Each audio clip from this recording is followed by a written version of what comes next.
Cette paire de cisailles est la meilleure amie de Zhang Tao. Le jardinier de 58 ans s'occupe des fleurs et des arbres du parc forestier national de Guanmenshan depuis près de 10 ans. Et Zhang dit que son travail ne connaît pas de saison morte. La prévention des incendies, le contrôle de la qualité de l'eau, le contrôle des insectes nuisibles et la maintenance après la saison touristique. Il y a toujours quelque chose à faire pour préserver l'écologie. L'actuelle Expo internationale horticole de Beijing avance le concept que chaque ville devrait avoir son propre jardin et en prendre soin. De retour au parc forestier, les locaux ont rejeté nombre de projets commerciaux tels que des tramways aériens et des dérivations d'eau pour laisser la nature libre. L'Expo internationale horticole de Beijing a souligné l'importance d'une meilleure connexion entre les humains et la nature, de même que la gestion des questions environnementales de façon scientifique.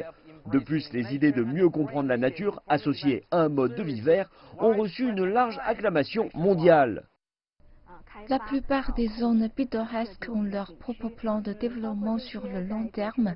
La question est de savoir si les gens parviendront ou non à s'en tenir aux principes de préservation environnementale en accord avec les lois de la nature, en particulier face aux tentations commerciales. L'expo, qui dure 162 jours, a fourni une opportunité au monde de voir ce que la Chine a accompli en matière de vivre vert, vivre mieux, depuis que protéger l'environnement est le travail de tous. Et changer les habitudes des gens reflète souvent des progrès au sein d'une société en évolution permanente.